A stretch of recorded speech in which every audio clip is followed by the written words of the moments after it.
ইতিমধ্যে অনেক জায়গায় শুনতেই পাচ্ছেন যে আধার কার্ড আপডেট করতে হবে, না হলে আপনার আধার কার্ডটি বন্ধ হয়ে যাবে এবং আগামীকাল লাস্ট ডেট রয়েছে। ফ্রিতেই কিন্তু আগামীকাল লাস্ট ডেট রয়েছে, যদি আপনি আগামীকালের মধ্যে না করেন সেক্ষেত্রে আপনার আধার কার্ডটি বন্ধ হয়ে যেতে পারে। আসলে এই আধার আপডেটের কাজটি কাদের করতে হবে এবং কিসের জন্য এই আপডেটের কাজটি করতে হয় বিস্তারিত আপনাদের জানিয়ে দিচ্ছি, এবং আগামীকাল যে লাস্ট ডেট ঘোষণা করা হচ্ছে সেটা বাড়ানো হয়েছে কিনা সেটাও কিন্তু আপনাদের আমি জানিয়ে দিচ্ছি। প্রথমেই আপনাদের সুখবরটি দিয়ে দিচ্ছি, 14/6/2024 অর্থাৎ আগামীকাল পর্যন্ত এখানে কিন্তু তারিখটি উল্লেখ করা রয়েছে। মাই আধারের যে অফিসিয়াল পোর্টাল রয়েছে myaadhar.uid.gov.in, এখানে কিন্তু এখনো পর্যন্ত এটাই উল্লেখ করা রয়েছে যে 14/6/2024 তারিখ আগামীকাল পর্যন্ত লাস্ট ডেট রয়েছে, ফ্রি অফ কস্ট। না হলে কিন্তু পরবর্তীতে আপনাদের চার্জ দিতে হবে, অর্থাৎ কিছু পরিমাণ টাকা কিন্তু আপনাকে পে করতে হতে পারে। তবে এই তারিখটাকেও কিন্তু পরিবর্তন করা হয়েছে, আরও 3 মাস কিন্তু সময় বাড়ানো হয়েছে, সেটাও আপনাদের আমি দেখিয়ে দিচ্ছি। অন স্ক্রিন দেখুন একটি ব্যানার প্রকাশ করা হয়েছে, এখানে বলা হচ্ছে please update your Aadhaar for continue accuracy of demographic information, free online document upload up to 14 September 2024। অর্থাৎ এখানে কিন্তু স্পষ্ট উল্লেখ করা রয়েছে 14 সেপ্টেম্বর 2024 পর্যন্ত ফ্রি অফ কস্টেই কিন্তু আপনারা এই ডকুমেন্ট আপডেটের কাজটি করতে পারবেন। অর্থাৎ আগামীকাল কিন্তু লাস্ট না, আরও 3 মাস সময় বাড়ানো হয়েছে।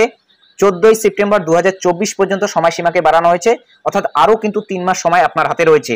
অর্থাৎ আবারও 3 মাস সময় বাড়ানো হলো, এর আগেও কিন্তু 3 মাস সময় বাড়ানো হয়েছে, এখনো কিন্তু আবারও 3 মাস সময় বাড়ানো হয়েছে। 14 সেপ্টেম্বর 2024 পর্যন্ত এই সময়সীমাটাকে বাড়ানো হয়েছে। আগামীকাল কিন্তু লাস্ট না, আরও 3 মাস সময় আপনার হাতে রয়েছে।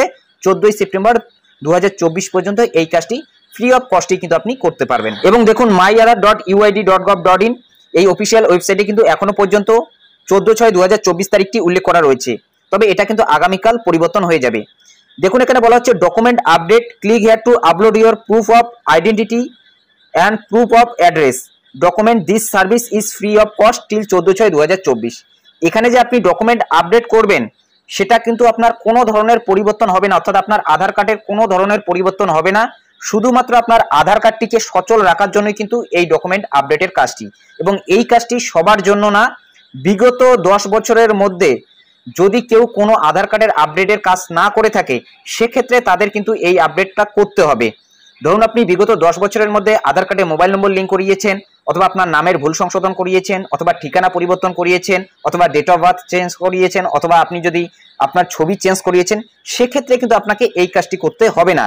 এই কাজটি শুধুমাত্র তাদেরকেই করতে হবে বিগত 10 বছরের মধ্যে যদি আধার কার্ডের কোনো প্রকারের আপডেট অথবা কারেকশনের কাজ না করে থাকে, সেক্ষেত্রে কিন্তু তাকে প্রুফ অফ আইডেন্টিটি এবং প্রুফ অফ অ্যাড্রেস আপলোড করতে হবে এই যে ডকুমেন্ট আপডেট অপশনটি রয়েছে এটার মাধ্যমে।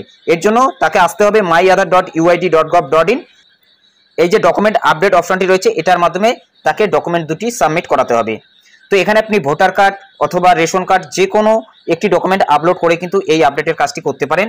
আবারও জানিয়ে দিচ্ছি, যারা বিগত 10 বছরের মধ্যে কোনো ধরনের আধার কার্ডের আপডেটের কাজ করেনি অথবা কারেকশন করেনি তাদেরকেই কিন্তু শুধুমাত্র এই কাজটি করতে হবে। তাছাড়া যারা ইতিমধ্যে বিগত 10 বছরের মধ্যে যদি আধার কার্ডে মোবাইল নম্বর লিঙ্ক থেকে শুরু করে আঙুলের ছাপের পরিবর্তন, তাছাড়াও যদি ছবি পরিবর্তন করে থাকে, বাবার নাম কারেকশন, অ্যাড্রেস কারেকশন, এগুলো যদি আপনি করে থাকেন সেক্ষেত্রে কিন্তু আপনাকে এই কাজটি করতে হবে না।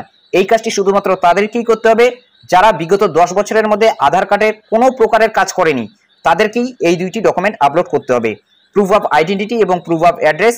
অর্থাৎ ভোটার কার্ড কিন্তু আপনি আপলোড করতে পারেন, তাছাড়াও রেশন কার্ড আপলোড করতে পারেন। তো কিভাবে এই ডকুমেন্ট আপলোডের কাজটি করবেন এই নিয়েও কিন্তু আমাদের চ্যানেলে অলরেডি ভিডিও দেওয়া রয়েছে, সেটা লিঙ্ক ডেসক্রিপশন বক্সে দেওয়া থাকবে, সেখান থেকে সেই ভিডিওটি দেখে নিতে পারেন। তো এখান থেকে বুঝতে পারলেন যে এই যে 14/6/2024 তারিখটি এখানে উল্লেখ করা রয়েছে, এই তারিখটি কিন্তু পরিবর্তন করা হয়েছে। 14 সেপ্টেম্বর 2024 তারিখ পর্যন্ত আপনি আপলোড করতে পারবেন, অর্থাৎ আরও কিন্তু 3 মাস সময় আপনার হাতে রয়েছে এবং এটাই কিন্তু লাস্ট ডেট না। এবং এই কাজটি সবাইকে করতে হবে না, যারা বিগত 10 বছরের মধ্যে আধার কার্ডের কোনো প্রকারের কারেকশন অথবা কোনো ধরনের আপডেটের কাজ করেনি, শুধুমাত্র তারাই কিন্তু এই কাজটি করবে। এবং যদি বিগত 10 বছরের মধ্যে আপনার আধার কার্ডের কোনো প্রকারের আপনি আপডেট করেছেন, যদি মোবাইল নম্বরও আপনি আধার কার্ডের সাথে লিঙ্ক করিয়েছেন, তা সত্ত্বেও আপনার এই কাজটি করার কোনো প্রকারের প্রয়োজন নেই। তো আশা করছি সম্পূর্ণ বিষয়টা আপনাদের ক্লিয়ার করে দিতে পেরেছি। যদি ভিডিওটি ভালো লাগে একটি লাইক করে দেবেন, চ্যানেলে নতুন হলে চ্যানেলটি সাবস্ক্রাইব করে নিয়ে পাশে থাকা বেল আইকনটি প্রেস করে অল নোটিফিকেশনটি অন করে দেবেন। তো ভালো থাকবেন, সুস্থ থাকবেন, দেখা হচ্ছে নেক্সট ভিডিওতে।